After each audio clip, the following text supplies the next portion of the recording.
South news से मैं हूं फिजा मरियम। गंदम की काश्त शुरू होते ही यूरिया खाद मार्केट से गायब हो गई। यूरिया खाद का हसूल सरकारी नरखों पर किसानों के लिए ख्वाब बनकर रह गया। खाद माफिया धड़ल्ले से खाद ब्लैक में फरोख्त करने लगा। साउथ टुडे से आसिफ बलोच की रिपोर्ट।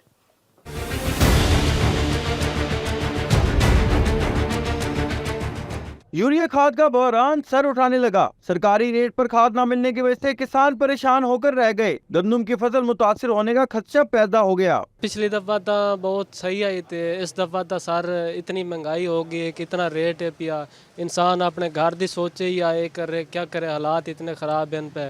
हुण तो बोरी चाउण वंजो को पई भी होंदे तो अथुला दिन जने क्या नहीं ब्लैक बेचेंदे पे लोग। खाद की तलब में इजाफा होते ही मुल्तान समेत जनूबी पंजाब में डीएपी और यूरिया खाद की ब्लैक में फरोख्त जारी है। खाद डीलर्स की जानिब से डीएपी खाद 14,000 रुपए जबकि यूरिया 5200 रुपए में फरोख्त की जा रही है, जिसके बायस काश्तकार परेशानी में मुब्तला दिखाई दे रहे हैं। पिछले साल मतलब इस साल कोई थोड़ी महंगी है खाद ते बाहर मतलब कम चलता पिए, कम को रुका कोई नहीं। हुकूमत चाहिए कि मतलब उसको सस्ती शय कर दे, जरा आवाम खुश ही वैसी। किसान कहते हैं कि महंगी और ब्लैक में खाद की फरोख्त किसानों का माशी कत्ल है। खादों की फरोख्त कंट्रोल रेट पर यकीनी बनाई जाए। जिला इंतजामिया मुल्तान का अवामी रिलीफ के लिए अदालती केसेस की फौरी पैरवी का फैसला। Deputy commissioner captain retired Rizwan Qadir ने सरकारी इदारों को फौरी केसेस निपटाने का हुक्म दे दिया। डिप्टी कमिश्नर का इस मौके पर कहना था कि अदालती नोटिस और जाती तलबी पर फौरी रिकॉर्ड पेश किया जाए। अदलिया और इंतजामिया की मिसाली कोऑर्डिनेशन से ही इंसाफ की तेज तर फराहमी मुमकिन है। उन्होंने कहा कि ऑनलाइन ऐप के जरिए अदालती केसेस का मुकम्मल डेटाबेस तैयार किया जाएगा। लोधरा इंतजामिया की गफलत। शहर के पोश इलाके में सरकारी रिहाइश गाहों, दफातर, सब्जी मंडी और रिहायशी टाउन को मिलाने वाली मसरूफ गली में खुले गटर और टूटी सड़क से शहरी परेशान हैं। मजीद बता रहे हैं लोधरा से हमारे रिपोर्टर राना आसिफ हनीफ। जी बिल्कुल, इस वक्त अब मौजूद हैं लोधरा की मारूफ तरीन गुंजान आबाद कॉलोनी को टच करने वाली एक सरकारी इदारे को रास्ता देने वाली मेन गली, जिसे टेलीफोन एक्सचेंज वाली गली भी कहा जाता है, डिप्टी कमिश्नर हाउस की अकबी गली भी कहा जाता है, सब्जी मंडी लोधरा को लगने वाली सड़क भी कहा जाता है और फारूक टाउन को मिलाने वाली गली भी कहा जाता है। इतनी मारूफ तरीन गली में हालात इस वक्त ये हैं कि गुज़िश्ता कई माह से खुले गटर हैं, टूटे गटर हैं, टूटी सड़क है, ना टफ टाइल्स हैं, ना जो है इसको मेटल किया गया है। ठेकेदार काम अधूरा छोड़कर भाग गया और इंतजामिया के पास फुर्सत नहीं है कि वो इस सड़क पर या इस गली में रहने वाले लोगों की मुश्किलात को आसान कर सके। हमारे साथ मौजूद हैं यहाँ के शहरी शेख तारुद्दीन, लोधरा शहर के मारूफ वकील भी हैं, सब्जी मंडी के आड़ती भी हैं। इनसे बात करते हैं। शेख साहब बताइएगा, इस गली के मसाइल क्या हैं? ये गली आज तक ना यहाँ टफ टाइल लगी है, ना यहाँ मेटल रोड बना है।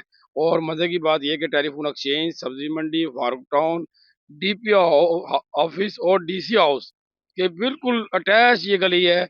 और मैं हैरान हूँ डिप्टी कमिश्नर के ऊपर कि वो मेन रोड के ऊपर पता नहीं कहाँ से फंड लगा रहा है, कहाँ से फंड आ रहा है। और लोधरा में जनाब आला जिम खाना के नाम पे करोड़ों रुपए इकट्ठे कर लिए है, लेकिन अवाम का जो मसला है, बुनियादी मसला, ना टफ टाइल है, ना मेटल रोड है, ना सोलिंग है।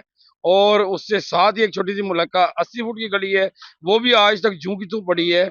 मैं हैरान हूँ कि इसका फंड गवर्नमेंट का municipal committee fund, public health का फंड, जिला कौंसिल का फंड, आखिर वो जा कहाँ रहा है? डीसी साहब कहाँ खर्च कर रहे हैं?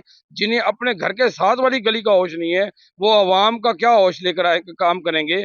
मेरा आला हुकाम से अपील है कि खुदारा इस गली का कोई रहम करे। यहाँ एक अकेडमी है, बच्चे गिर जाते हैं बारिश के मौसम में, और यहाँ टेलीफोन एक्सचेंज है, सब्जी मंडी है। लोगों को इतनी मुश्किलात का सामना है कि हम बयान नहीं कर सकते। लेकिन मुझे ये समझ नहीं आती कि पहले, आज से 3-4 साल पहले, ये ब्यूरोक्रेसी जोन सी थी, ये अवाम के मसाइल सुनती थी और हल करती थी। और ये पता नहीं क्या बेलगाम इंतजामिया हो गई है कि वो फंड कहाँ लगा रही है। मेन रोड के ऊपर एक छोटी छोटी दीवारें खड़ी कर कर उनको रेनोवेशन कर रही है, लेकिन ये गली नहीं बना रहे, जिससे अवाम बहुत परेशान है। मैं आपके इदारे से यही गुजारिश करूंगा कि मेरी आवाज़ को आला काम तक पहुँचाया जाए। जी बिल्कुल, आपने तफसीलन सुना कि इस गली को जो 4 मोहल्ला जात, 4 इदारे, 4 दफातर, 4 ये तमाम कुछ लगते हैं, लेकिन इस गली की मुरम्मत नहीं हो पा रही। इस गली की जो तामीर न होनी थी वो क्यों छोड़ी गई, ये वो सवाल आता है जिनका जवाब जिले इंतजामिया ने देना और शहरियों का मुतालबा है कि डिप्टी कमिश्नर लोधरा इनकी दाद रसी करें। जी। चांसलर और गवर्नर पंजाब मोहम्मद बलीगुर रहमान की खवातीन यूनिवर्सिटी मुल्तान के छठे कॉन्वोकेशन में शिरकत। गवर्नर पंजाब मोहम्मद बलीगुर रहमान ने खवातीन यूनिवर्सिटी के मुख्तलिफ शोबाजात की 55 तालबात को गोल्ड मेडल दिए। खवातीन यूनिवर्सिटी मुल्तान के मतीतल कैंपस में होने वाले छठे कॉन्वोकेशन की तकरीब में चांसलर इंजीनियर बलीगुर रहमान ने वाइस चांसलर डॉक्टर कलसूम के हमरा तालबात में गोल्ड मेडल और डिग्रियां तकसीम की। जिन तालबात में डिग्रियां तकसीम की गईं उनमें सेशन 2021-23 और सेशन 2019-23 की तालबात शामिल थीं। गवर्नर पंजाब मोहम्मद बलीगुर रहमान ने खवातीन यूनिवर्सिटी मुल्तान की 1663 तालबात में डिग्रियां तकसीम की, जबकि 26 PhD स्कॉलर्स को डिग्रियां अवार्ड की। इस मौके पर गवर्नर का कहना था कि तलबा नए अलूम व फ़नून में महारत और जदीद टेक्नोलॉजी से इस्तिफ़ादा करके तरक्की के सफ़र में कामयाबी हासिल कर सकते हैं। मुल्की तरक्की और खुशहाली में खवातीन का किरदार बड़ी अहमियत का हामिल है। खवातीन को बाइख्तियार बनाने के लिए आला व मयारी तालीम बेहतरीन ज़रिया है। रहीम यार खान में शेख ज़ैद हस्पताल के ऑपरेशन थिएटर 2 में शॉर्ट सर्किट के बाइस आग लग गई। तर्जुमान शेख ज़ैद हस्पताल के मुताबिक आग ऑपरेशन थिएटर के रिकॉर्ड रूम में शॉर्ट सर्किट के बाइस लगी। आग लगने से ऑपरेशन थिएटर का सामान और रिकॉर्ड का कुछ हिस्सा जल गया। हस्पताल अमले ने बरवक्त सेफ्टी आलात का इस्तेमाल करते हुए बड़े नुकसान से बचा लिया। ताहम रेस्क्यू टीमों की जानिब से शेख ज़ैद हस्पताल के ऑपरेशन थिएटर 2 में लगी आग पर काबू पा लिया गया है। साउथ न्यूज़ से अब तक के लिए इतना ही। मज़ीद अपडेट्स के लिए देखते रहें साउथ टुडे।